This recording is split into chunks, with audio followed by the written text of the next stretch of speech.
Welcome to the Fuzzy Mike, the interview series, the podcast, whatever Kevin wants to call it. It's Fuzzy Mike. My guest on the Fuzzy Mike has had a whirlwind past 7 months with the birth of his first daughter, also his alma mater winning the national championship. The run of good fortune continues this week. Friday evening on the Outdoor Channel live stream, you'll be able to see Jordan Davis perform. And also on Friday, his self-titled EP comes out. Spoke with Jordan not too long ago, and he said, "Hi, Kevin, it's Jordan. How are you?" Jordan Davis, it's a pleasure, buddy. I'm doing very well. How are you?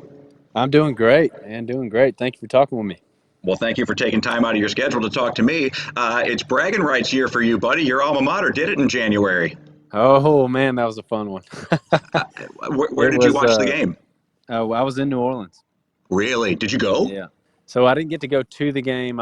We had just had Eloise was my daughter. She was brand new, so we didn't have anybody to stay at the house and watch her. So we just got a house off of Bourbon Street, watched the game down there, and was able to kind of celebrate with some buddies after. So it was fun. Yeah, Eloise probably wasn't even 2 months old then, was she?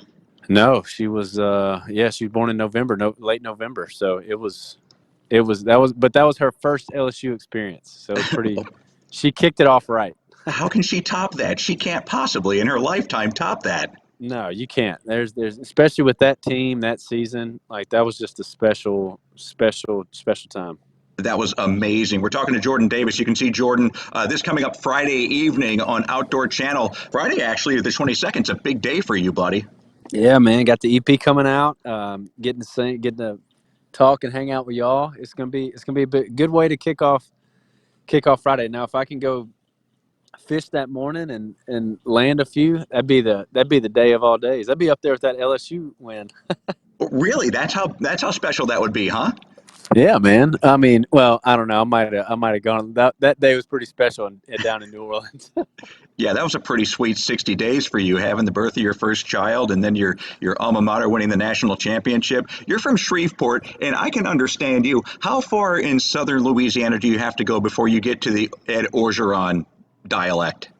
Oh my gosh, you got to get down there around Homa, bottom of the boot. You need to be around the heel or the toe.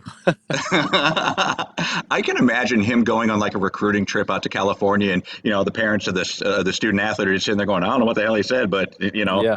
he sounds like a good guy." It's so funny. My dad was telling me that he got a chance to go and see. I think it was Devin White or maybe Patrick Queen. Somebody talk about a game where they were kind of struggling first half, and the reporter asked him, we want to know what Coach O said to y'all at halftime that turned it around. What was it? And he said, well, you know what, to be honest with you, I really haven't understood what Coach O said in the last 2 years, but the way he says it just really fires you up. That's true. That's very true. Yeah. Let's talk about you. I've seen conflicting reports. I know you have 2 number ones. Do you have 3 number ones to your name? I do. I have 3 number ones on the media base. So it's country music's weird. So like sometimes they go off a Billboard. I have 2 number ones at Billboard. I have 3 number ones at media base. Take it from me, technically didn't go number 1 at Billboard, but yeah, I like to say I have 3 number ones. Well, as long as there's a 1 somewhere attached to that song, I definitely would count it as a number 1. Your first one was one of my favorite songs the year it came out, "Singles You Up." That is such a great tune, bro. Thank you very much, man. That was the one that kicked it off, man. That was the one that helped, get us on a lot of great tours, and just kind of started building our own fan base. And then still to this day, when we play it, you would think we just released it. It's still one of the fan favorites, and still even, us as a band, we love playing that song. How has that song differed from the day you recorded it to playing it live now? Because you've done it for 3 years in a row. I would think, and I've always heard these stories about, at some point, you're going to get tired of playing these songs or, whatever. That hasn't happened with any of mine yet. I still love playing Singles You Up. I still look forward to it in the set. So if anything, it's gotten better. It's gotten more fun to play because, now the crowd's into it, and sometimes we don't even have to sing it. We just up there and start it, and they take over. Um, so yeah, it's definitely. I feel like it gets better every time. Well, how cool is that when you start it and the crowd takes over? What is Uh, that? What is that feeling like inside of your body? I mean, I equate it to like, I'm a sports guy. It's like when you see the ball disappear over the fence, that feeling you get of just like, yeah, it's gone. I mean, it's just like it's a rush unlike any other, man. It's something else. Do you remember it happened on a New Year's Eve bash in Jacksonville, Florida. I was reading that this was one of the moments in your career where you said, you know what, we're hitting, we're doing this. Do you remember what that circumstances were? Oh man, What I had read was there were four guys walking in front of the stage. They were all holding beers, and they had no intention whatsoever of stopping and watching your show. They were just passing on by. I But know all of what a it was. Yep, sudden, the New Year's Eve show. We were yeah, down there with Brothers Osborne. uh Yep, huh. I sure do. Now that you say that, I remember it like it was yesterday. And the thing that struck me as to your character about that experience was you said in the interview they could have just kept walking by. They had no intention to stop him, but they did, and that made us realize, hey, you know what? We've got something that can hit all genders and all demographics. Yeah, which is important. I think as an artist, you want songs that relate to everybody. You don't want to be a guy that just does this one thing. For me, it's I'm a dad. I'm a friend. Like, yeah, I have all these different sides of me, and I hope that it comes through in my music. And that's kind of that's what I saw that day, where it's like, man, that made me feel good. Is that, a couple guys just walking by drinking beer, um, that all of a sudden were like, hey man, I'm gonna stop and listen to this guy for a little bit. Because that's something I would do. Like if I heard something I liked, um, I would stop and check it out. And on the flip side of that, if I heard something I didn't like, I would kind of just keep walking. So Uh huh. I was Well, definitely glad that they stopped. that's one of the reasons why I go to see opening acts because I might not know a lot about the opening act, but I might find something there that kind of resonates with me, and I'm getting it for free. So, Yeah. yeah, definitely. So we've already kind of talked about Singles You Up. Let's talk about Take It From Me, the one that you claim to your satisfaction didn't go number one, but it still has a one by it. What is the Take It For one piece of Take It From Me Jordan Davis advice that you would impart to people? Man, if you got something you love and you're passionate about, no matter what it is, man, go after it with reckless abandon. That was me with music, with songwriting. It was, it's not always roses. It's not always number one songs and shows that go just the way you planned them. Sometimes it's quite the opposite. But if you love it, and you're passionate about it, stick with it, and you're good to go. We're talking to Jordan Davis. You can see Jordan Davis Outdoor Channel live stream this coming up Friday evening. Also, on that very same day, you can get the self-titled EP, Jordan Davis. How difficult was it for you to give up your environmental job to move to Nashville and chase that dream you have? If anything, I think it was just the comfort. It was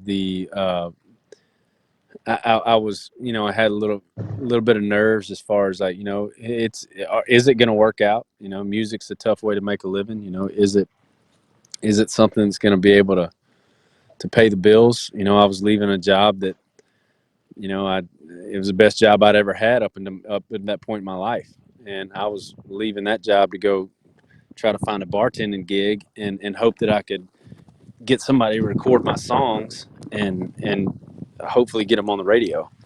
Um, so I think that was the biggest thing for me as far as just I was just scared. But I mean it was scared and excitement all in one. So, what was the conversation amongst your siblings, your family, your parents, and your friends that, hey, I've got this job and I'm secure in it, but it's really not where I want to be. I'm going to go and move to Nashville and try this thing. Luckily, my parents were super supportive of it. I think, and I hope that I'm the same way as when you have I think of the way now with Eloise, if she would ever come and say, Dad, I'm not happy doing this and I want to go do this. I hope that I would respond the same way my parents did in saying like, hey, go do what makes you happy. But they were super supportive and that meant a lot. Did you give yourself a time frame? I did. I try to act like I didn't. Uh, and then I was kind of just like full fledged in it. I was making music work, but in all honesty, I did. Because I moved to town late. I'd graduated college and been out of school for almost a year, um, and I had things that I wanted to accomplish. I wanted, I wanted security. I wanted to have the house and the family and all that stuff that seems like it's what you got to have. And um, 2-3 years into Nashville, I realized that like I wasn't anywhere close to that. And um, I kind of told myself I was going to give myself 2 years when I moved to town to kind of get something going. And luckily, I stuck around till 4. But but yeah, I did. But it's a thing too where I gave myself 2 years, but I also um, I could not be in the spot I'm in now, and I still think I'd be writing songs in Nashville and still be truly happy. How has the dream shaped up, and how has it been compared to reality? How does it stack up? I can tell you, it's definitely a job. It's a great job. It's the best job I've ever had. But we spend a lot of time on the road. We spend a lot of time away from our homes, away from our families, our loved ones. Um, and in all honesty, sometimes we don't quite feel like going on stage and playing for an hour and a half. Like, I mean, that's a fact. And maybe there are some artists out there that every time they hit the stage, that's exactly where they want to be. And I'm the oddball in that. But some nights you got to realize that you got fans out there that have made the effort to get there. Bought a beer, bought a ticket, paid for parking, and your job is to go out there and perform your songs to the best you can and put on the best show you can. But and sometimes we have to remind ourselves of that. Is it one of those things where you dread getting on the stage because you don't want to be there that night, but then after you've been up there for a song or two, it's like, oh my gosh, there's no other place I'd rather be? Because it's like Yeah. that's the way it is with running with me. I don't want to put my running shoes on later today, but once I put them on and I get out the house and start running, I'm glad I did it. No, absolutely. I mean, and you're going to hit that. Yeah, yeah, That you're going to find that spot where you're just like, man, this, I love this. But sometimes it's, because I mean, we just like everybody else, man. We deal with, scuffles with our loved ones, or everything else isn't quite falling into place, or who knows what it could be that day that um, you don't quite feel like putting a smile on and going out there and doing it. But that is the best part of this job, is that yeah. once it starts, um, you realize how much you love what you're doing, and for that hour and a half, everything else in the world doesn't matter. So So you just got to kind of, like you said, you just got to get to that point. So COVID-19 has kind of brought up a double-edged sword, an interesting dichotomy from something you just said. Touring, you're away from your family. Well, with COVID-19, you're now with your family, especially your newborn daughter, Eloise. But also, you've gone on record as saying, man, the thing I miss in my life right now is being on the road. So what are you more grateful for, being able to spend time with the family, or when this is over, you get to get back out there? I mean, I'm I'm a dad first and foremost, and a husband right behind that. So I mean, being able to spend time with Eloise and seeing her grow, especially at this point in her life. She's 6 months.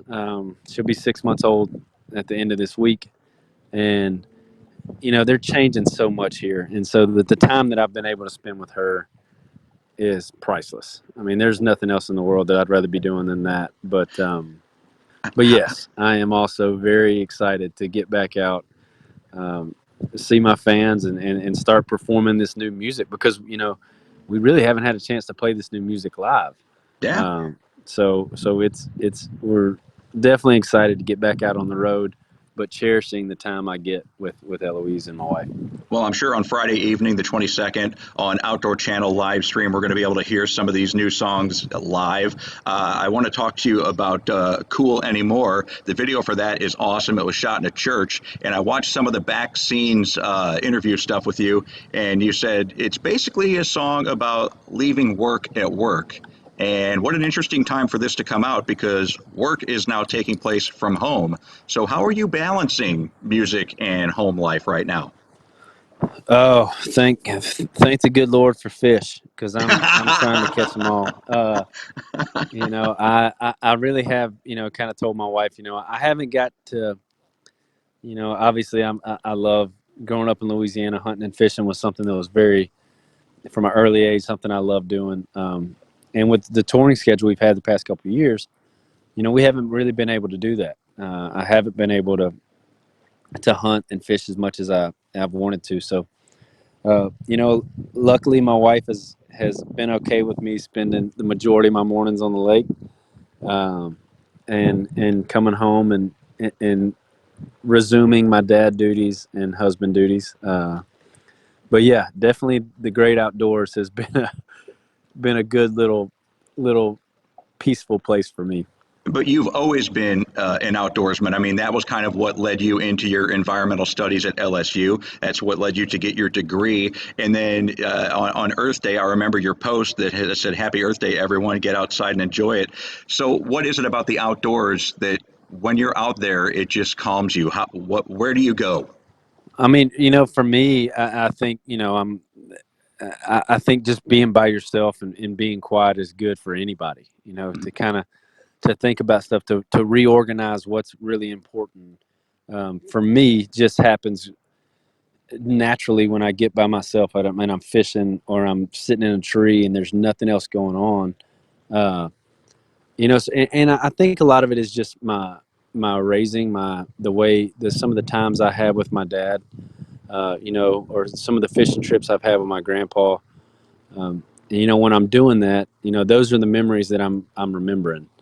Um, and it just kind of takes you back to just special moments and special times, and I think that's what's so great about the outdoors is it's a place to make a lot of lifelong memories, and it's just I, I'll be dead honest with you, I've got 3 or 4 poles in the water right now hoping some white perch come hit it, but I mean it really is it's just a special place. Are you able, when you're outdoors, because you're a songwriter and songwriting inspiration hits at any time, are you able to turn your mind off to work and just enjoy the moment, or are you constantly looking for inspiration? I can turn it off. Yeah. Luckily, I kind of always have an ear to hope I hear something. Whether it be somebody say something different, and I'm like, man, that could be a cool idea for a song, but a lot of times for me, just talking with people, meeting new people, hearing about what's going on in their world, um, it kind of finds it just sticks in your head. So although I might not be looking for inspiration at that moment or a song title at that moment, 2 days later when I go to sit down with some buddies and write a song, I remember that. I'm like, well, you know what? I was talking to this guy the other day out at the lake, and he had spent a weekend with his grandkids, and he said this, and this kind of got me thinking about this. And next thing you know, it may have nothing to do with that conversation, but it kind of all sparked from there. So um, Well, just kind of always having your ear to the ground. well, MCA recording artist Jordan Davis, you with Slow Dance in a Parking Lot made a massive memory for a couple that came up on stage at one of your performances. Do you remember the engagement? Oh yeah, man, that was down in Atlanta. What a and to be honest with you, one of the best shows that we've ever had as a band. I think we really clicked that night. So on top of the moment, um, that was so special, we had a sold out crowd. Uh, musically we were dialed in, and then to know that was coming up, I think just kind of fired us up even more. And to be honest with you, I was terrified because the last thing I wanted to do was mess this engagement up, or say something stupid, or not have it go smoothly, because I know how big of a moment that is. But luckily, everything went great. She said yes. The crowd was fantastic, and it really was. It's something I'm gonna remember for a long time. Yeah, well, it's on Facebook forever, so you'll be able to relive that, as will that couple. Let's talk about home state stories. I love this feature that you do on your social media pages. You talk a little bit about some stories when you were growing up in Shreveport. I have a few here that I kind of want to, a few of the episodes I kind of want to get your take on a little bit deeper. You said as a young kid you remember the coolest moment ever was seeing John Anderson, and he walks past you and says, "What about it, boys?" What about it, boys? Big long purple duster kind of jacket. Right at the peak of like Seminole wind. Uh, and man, I just remember, my uncle had got us backstage, and we were able to sit. I'm talking about there was nobody closer to John Anderson that night than me, my cousin, and my brother. And I credit a lot of that. That's something that at that early of an age just kind of sticks out to you. I remember that just being so cool. Um, and he was so great that night. It was just a great memory. But yeah, I'll never forget that, man. What about it, boys? And have you had any fans? I mean, we just talked about the two fans that got engaged on stage at your show, but have you had any fans come up to you and say that you've altered their lives in any other way? Oh man, I've had tons of stories, and a lot around slow dance in a parking lot. I have a new song out called Detours that I've gotten some messages that have put tears in my eyes. Just about how personal of a story that is for me. In a song about kind of my shortcomings as a guy before I met my wife, and everything that kind of goes along with a song like that. But to hear people kind of relate to that and say, "Hey, man, this really I needed to hear this." As a songwriter, there's nothing better in the world than to write something that really moves somebody, and that they really connect with. And I've been blessed a lot with my songs connecting with a lot of people, and it makes you want to wake up and write more of them. Well, one of the songs that you have now that's I assume is going to be on the EP, Almost Maybes, is that's on the EP, right? Yeah. It's actually Okay. our next radio single Well, is Almost Maybes. it's a very cool song, and it leads me into a chat that I had not long ago with Ingrid Andress and More Hearts Than Mine. That song is basically talking about, when you break up with somebody, remember that you've been affected by their family as well, and you're breaking up with them too. That's kind of a little symbiotic with Almost Maybes, because in the song you're talking about how your mom is not going to like the fact that you're not with this girl anymore. Is that autobiographical? Oh yeah, oh yeah. Really? I've definitely had had had a few girlfriends that my mom was very big on, and very upset that it didn't work out. But I think it kind of goes back to just that song. There's a lot of people in your life that I think are there to kind of get you to where you really need to be. And and the reason why the song is kind of produced and written the way it was is, you're not bashing those old relationships. I think you're almost kind of saying thank you. Hmm. um, I think you learn a lot about yourself through breakups, and anything that's a struggle, you kind of grow from. So for me, I learned a lot about myself through a couple of bad breakups, and some good, some bad, but eventually got me to meeting Kristen, and now we have Eloise. So the almost maybes turned out pretty good. Going back to home state stories, which you can see on Jordan Davis's website. Is your nickname still what it was back in high school? Yeah, in Shreveport it is. I still get stick figure a lot from people back home, because I mean it really was. I mean, my freshman year on, started out as stick figure. Eventually got shortened down to stick, Uh huh. just for ease. But oh yeah, there's I've got plenty of text messages in my phone within the past couple of days of people referring to me as Stick. Well, having known you only through your recording career, and you definitely aren't Stick as of now, you've filled out. But then I went back and I saw one of the episodes where you went and saw Mrs. Springer, and she posted a photo of you, and dude, you were a pole. Yeah, you could see it there. I've definitely I guess my metabolism slowed down a little bit, so I've filled out since then. But I was 6'2", 150 pounds probably. That's sprinter-like, brother. Yeah, I know, right? All right, my favorite story from Home State Stories, and it wasn't told by you. It was told by, I guess, either a sibling or your brother or maybe your close friends. But can you tell the Taco Bell story the way that they tell it? Oh my gosh. Dude, my So wife and I were listening to this and we were crying laughing. so my mom, it was actually a series of extremely unfortunate events that led to this. But it just so happened, we were having Taco Bell one night, and my mom used to write down all the orders on a piece of paper. And for some reason, she would always put tallies instead of like numbers. So just so happened that nothing got above 1 or 2. All right, well, 2 tallies looks like 11. So when you see 11 by Bean Burritos, and your dad gives you $100 to go to Taco Bell because I guess that's all the cash he had, I go in there and I'm like, wow, I guess mom and dad are, and we had a family of 5, and I was like, well, I guess that we really need 11 bean burritos and 11 taco salads. So I come back and I give my dad like $12 and change, and he's like, where's the rest of it? And I was like, what are you talking about? It was like $85. We got 12 bean burritos or 11 bean burritos and 11 taco salads, man. You guys were eating for days. Oh gosh. It was I'll never forget my dad saying like, well, you better go up there and see if they can take some of these back. That is phenomenal. I love that story, man. That is so cool.